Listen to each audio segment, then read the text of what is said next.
Sistem pencernaan terdiri dari mulut, tenggorokan atau faring, kerongkongan, lambung, usus halus, usus besar, rektum, dan anus.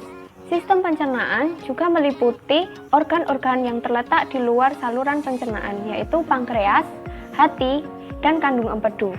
Fisiologi sistem pencernaan atau sistem gastrointestinal, mulai dari mulut sampai anus, adalah sistem organ dalam manusia yang berfungsi untuk menerima makanan, mencernanya menjadi zat-zat gizi dan energi, menyerap zat-zat gizi ke dalam aliran darah, serta membuang bagian makanan yang tidak dapat dicerna atau merupakan sisa proses tersebut dari tubuh.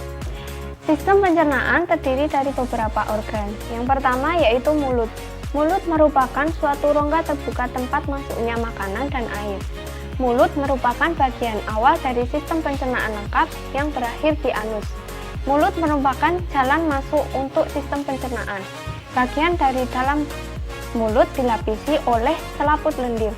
Pengecapan dirasakan oleh organ perasa yang terdapat di permukaan lidah. Yang kedua, tenggorokan atau faring. Tenggorokan merupakan penghubung antara rongga mulut dan kerongkongan. Di dalam lengkung faring terdapat tonsil atau amandel, yaitu kelenjar limfe yang banyak mengandung kelenjar limfosit dan merupakan pertahanan terhadap infeksi. Di sini terletak persimpangan antara jalan nafas dan jalan makanan. Letaknya di belakang rongga mulut dan rongga hidung, di depan ruas tulang belakang ke atas bagian depan berhubungan dengan rongga hidung dengan perantaraan lubang bernama koana. Keadaan tekak berhubungan dengan rongga mulut dengan perantaraan lubang yang disebut isthmus faucium. Yang ketiga, kerongkongan atau esofagus. Kerongkongan adalah lubang atau tub berotot pada vertebra yang dilalui sewaktu makanan mengalir dari bagian mulut ke dalam lambung. Makanan berjalan melalui kerongkongan dengan menggunakan proses peristaltik. Sering juga disebut esofagus. Esofagus bertemu dengan faring pada ruas ke-6 tulang belakang. Menurut histologi, esofagus dibagi menjadi 3 bagian, yaitu bagian superior, sebagian besar dalam otot rangka, bagian tengah, campuran otot rangka dan otot halus, serta bagian inferior, terutama terdiri dari otot halus. Yang keempat, lambung. Lambung merupakan organ otot berongga yang besar yang terdiri dari 3 bagian, yaitu kardia, fundus, dan antrium. Lambung berfungsi sebagai gudang makanan yang berkontraksi secara ritmik untuk mencampur makanan dengan enzim-enzim. Sel-sel yang melapisi lambung menghasilkan 3 zat penting. Yang kelima, usus halus atau usus kecil. Usus halus atau usus kecil adalah bagian dari saluran pencernaan yang terletak di antara lambung dan usus besar. Dinding usus kaya akan pembuluh darah yang mengangkut zat-zat yang diserap ke hati melalui vena porta. Dinding usus melepaskan lendir yang melumasi isi usus dan air yang membantu melarutkan pecahan-pecahan makanan yang dicerna. Dinding usus juga melepaskan sejumlah kecil enzim yang mencerna protein, gula, dan lemak. Lapisan usus halus terdiri dari lapisan mukosa sebelah dalam, lapisan otot melingkar, lapisan otot memanjang, dan lapisan serosa. Usus halus terdiri dari 3 bagian, yaitu usus 12 jari atau duodenum, usus kosong jejunum, dan usus penyerapan atau ilum. Yang keenam, usus besar atau kolon. Usus besar atau kolon adalah bagian usus antara usus buntu dan rektum.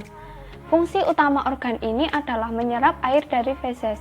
Usus besar terdiri dari kolon ascendens atau kanan, kolon transversum, kolon descendens atau kiri, kolon sigmoid atau yang berhubungan dengan rektum.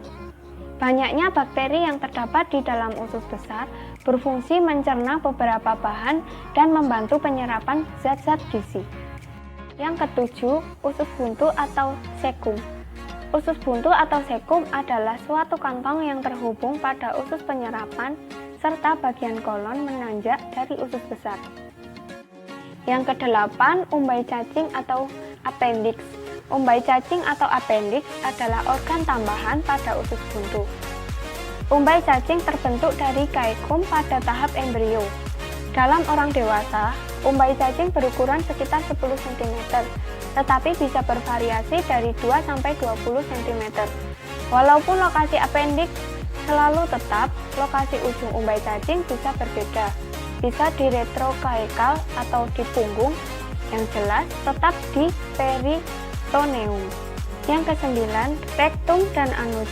Rektum adalah sebuah ruangan yang berawal dari ujung usus besar setelah kolon sigmoid dan berakhir di anus. Organ ini berfungsi sebagai tempat penyimpanan sementara feses. Yang ke-10, pankreas. Pankreas adalah organ pada sistem pencernaan yang memiliki dua fungsi utama, yaitu menghasilkan enzim pencernaan serta beberapa hormon penting seperti insulin. Pankreas terletak pada bagian posterior perut dan berhubungan erat dengan duodenum atau usus 12 jari. Yang ke-11, hati. Hati merupakan sebuah organ yang terbesar di dalam badan manusia dan memiliki berbagai fungsi. Beberapa di antaranya berhubungan dengan pencernaan. Organ ini berperan penting dalam metabolisme dan memiliki beberapa fungsi dalam tubuh termasuk penyimpanan glikogen, sintesis protein plasma, dan penetralan obat. Zat-zat gizi dari makanan diserap ke dalam dinding usus yang kaya akan pembuluh darah yang kecil-kecil atau kapiler. Yang ke-12, kandung empedu. Kandung empedu adalah organ berbentuk buah pir yang dapat menyimpan sekitar 50 ml empedu yang dibutuhkan untuk memproses pencernaan. Demikian materi yang dapat saya sampaikan, kurang lebihnya mohon maaf. Wassalamualaikum warahmatullahi wabarakatuh.